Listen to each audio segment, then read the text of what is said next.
Okay, this is Volume 1, Part 1, Chapter 1, page 5.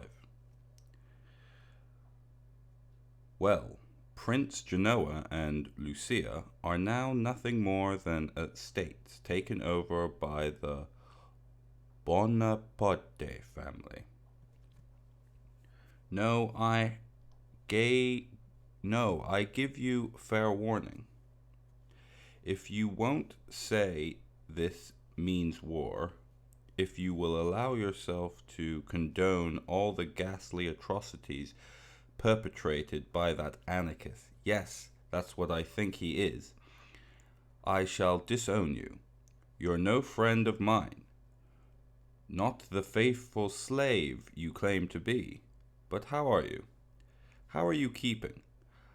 I can see I'm intimidating you. Do sit down and talk to me. These words are spoken in French one evening in July 1805 by the well-known Anna Pavlovna Scherer,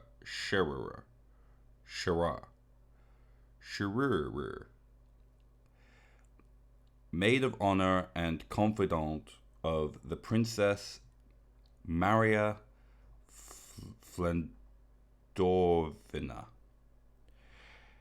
as she welcomed the first person to arrive to her soirée, Prince Vasily Kurkagin, a man of high rank and influence. Anna Pavlovna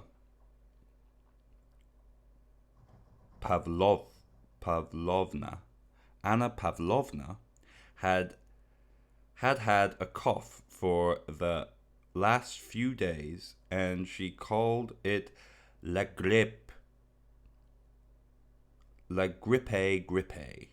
being a new word not yet in common currency. A footman of hers in scarlet livery had gone around that morning delivering notes in French, each saying precisely the same thing. If you have nothing better to do, Count or Prince, and if the prospect of spending an evening with a poor sick lady is not too unnerving, I shall be delighted to see you at my residence between 7 and 10. And yet, Schwerner. My goodness, what a violent attack, replied the prince, who had only just come in and was not in the least put out by this welcome. Dressed in his embroidered court uniform, with knee breeches, shoes, and stars across his chest, he looked at her with a flat face of undisturbed serenity. His French was the elegant tongue of our grandparents, who used it for thought as well as speech, and it carried the soft tones of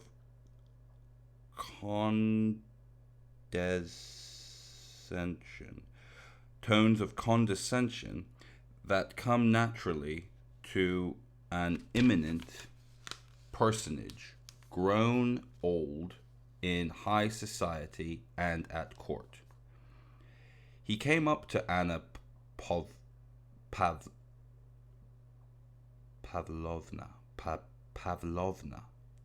He came up to Anna Pavlovna and kissed her hand, presenting to her a perfume and glistening blade plait, and then seated himself calmly on the sofa. First things first, he said. How are you, my dear friend? Put my mind at rest. His voice remained steady, and his tone, for all its courtesy and sympathy, implied indifference and even gentle mockery. How can one feel well when one is suffering in a moral sense? Can any sensitive person find peace of mind nowadays? Said Anna Pavlovna. I do hope you're staying all evening. Well, there is that reception at the English ambassador's. It's Wednesday. I must show my face, said the prince. My daughter is coming to take me there. I thought tonight's festivities had been cancelled.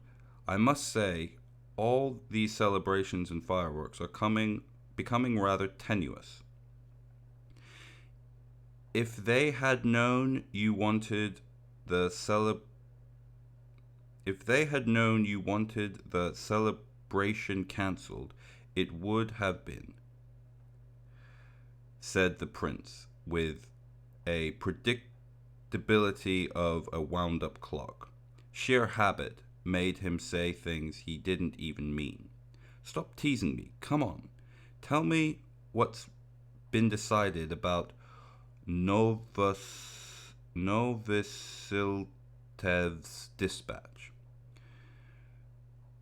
You know everything. What is there to tell? Replied the prince in a cold, bored tone. What's been decided?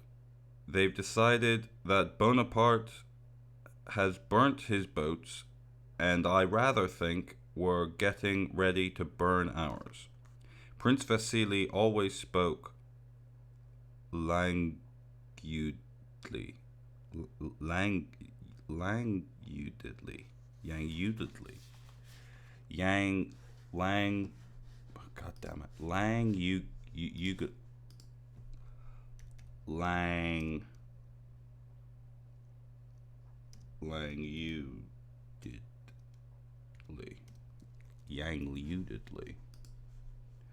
A lack of energy or disinclined for exerted effort. Doesn't say how to pronounce it, so that's how I'm going to pronounce it. Languidly. Like an actor declaiming a part of an old play. Anna Pavlovna Cherlier was the opposite, all verve and excitement, despite her 40 years. To be an enthusiast had become more special, her special role in society. And she would sometimes wax enthusiastic when she didn't feel like it, so as to not frustrate the expectations of those who knew her. The discreet smile that never left her face, though it clashed with her faded looks, gave her the appearance of a spoilt child with a charming defect that she was well aware of, though she neither wished nor felt able to correct it, nor even thought it necessary to do so. Then suddenly, in the middle of a political discussion, Anna Pavlovna launched forth in great excitement. Oh, don't talk to me about Austria. Perhaps it's all beyond me, but Austria has never wanted war, and she still doesn't want war. She's betraying us. Russia alone must be Europe's savior. Our benefactor is aware of his exalted calling, and he'll live up to it. That's the one thing I do believe in. The noblest role on earth awaits our good and wonderful sovereign, and he is so full of decency and virtue that God will not forsake him. He will do what has to be done and scotch the hydra of revolution, which has become more dreadful than ever in the persons of this murdering villain. We alone must avenge the blood of the righteous. And whom can we trust, I ask you? England, with that commercial spirit of hers, cannot understand the lofty soul of our Emperor Alexander, and never will. She has refused to evacuate Malta. She keeps on looking for an ulterior motive behind our actions. What did they say to Novosiltsev? Nothing. They didn't understand. They're not capable of understanding how altruistic our emperor is. He wants nothing for himself, but everything for the good of mankind. And what have they promised? Nothing. And what little They have promised. They don't carry out. Prussia has already declared that Bonaparte is invincible and that the whole of Europe is powerless to oppose him. I, for one, don't believe a single word from Hardenberg or Haugwitz. That much voting Prussia neutrality is just a trap. I put my faith in God and the noble calling of our beloved emperor. He'll be the savior of Europe. She stopped suddenly, amused at her own passionate outburst. I think if they had sent you instead of our dear Wintezgerode, said the prince with a similar smile, an onslaught like that from you would have got the King of Prussia to agree. You are so elegant. May I have some tea? Yes, of course. By the way, she added, calming down, there are two very interesting men coming tonight. The Vicomte de Mortemart, the Montmorency through the Rohan line, one of the best French families. He's the right kind of imageur, one of the genuine ones. And the Abbé Moreau, such a profound thinker. Do you know him? He's been received by the emperor. Have you heard? Oh, it will be a pleasure to meet him, said the prince. But tell me, he added with a studied nonchalance, as if an idea had just occurred to him. Though this question was the main reason for his visit, is it true that the Dowager Empress wants Baron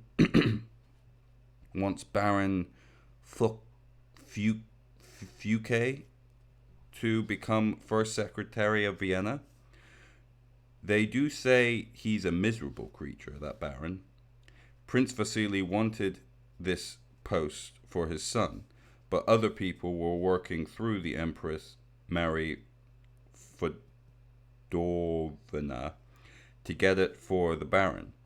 Anna Pavlovna half closed her eyes to indicate that neither she nor anyone else could pass judgment on what the Empress might feel like doing or what to do.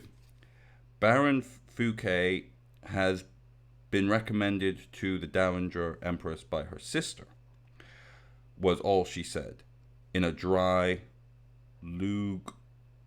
lugubrious tone.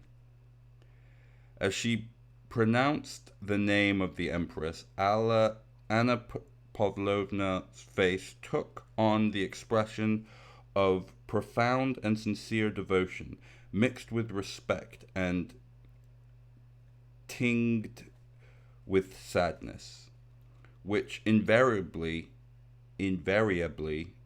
came upon her when she had occasion to mention her exalted patroness.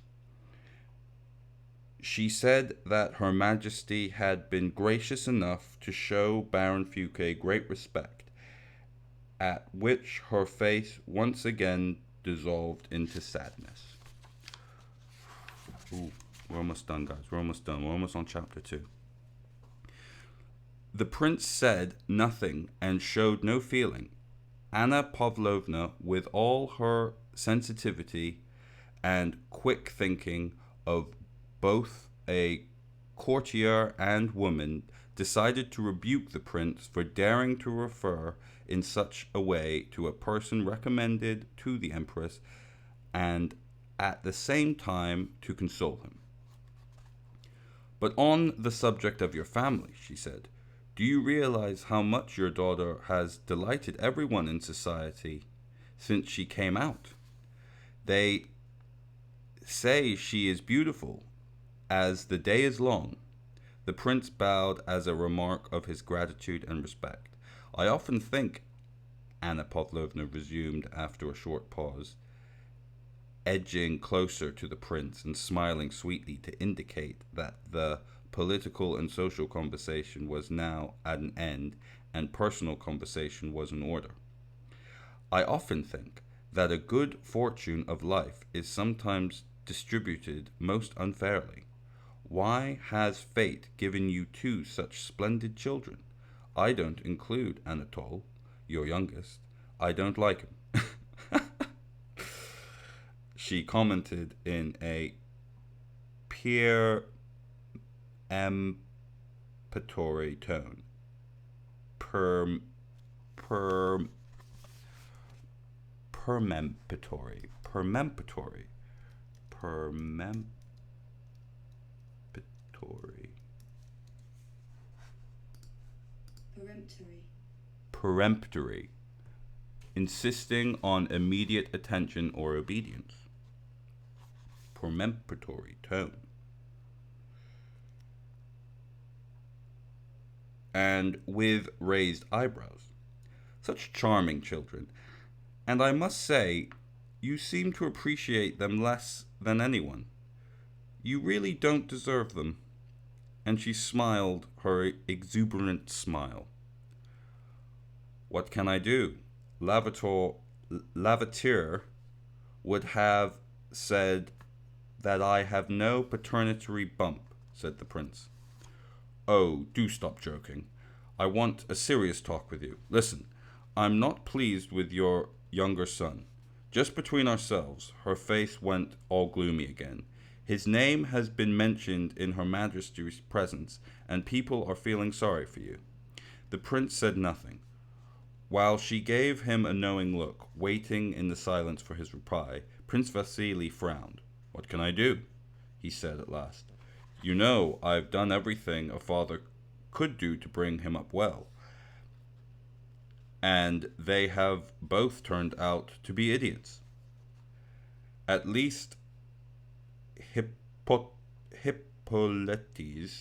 a fool on the quiet, Anatole is a rowdy one.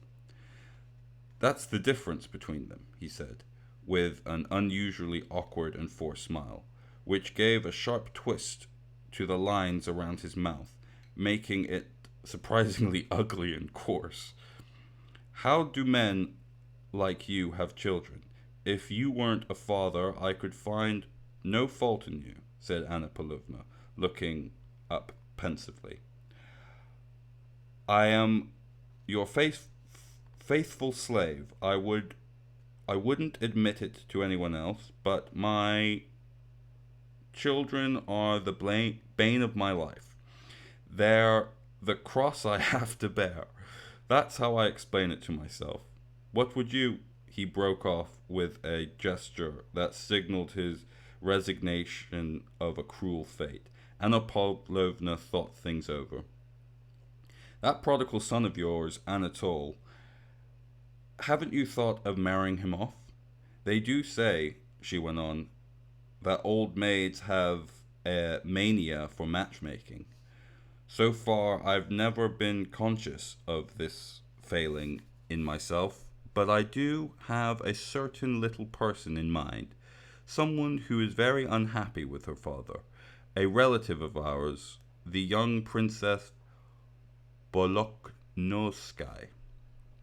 Prince Vasily made no reply, but being quick on the uptake and good at remembering things, qualities that came naturally to the Desens of high society, he gave a slight nod to show that he had noted her comment and was considering it. No, listen, you do realize that boy is costing me 40,000 rubles a year, he said, obviously unable to check the dismissal drift of his thinking. He paused. What will it be like in 5 years' time if he carries on like this? You see what the benefits of fatherhood are? The princess of yours, is she rich? Her father is a very rich man and a miser. He lives out in the country. You know Prince Bolonsky? He is very well known. He retired under the late emperor. They used to call him the King of Prussia. He's a very clever man, but he's a crank. Not easy to get on with. Poor little thing. She is miserable as any girl could be. It was her brother who married Lisa Menin not too long ago. He's one of Kutsukov's adjuntants,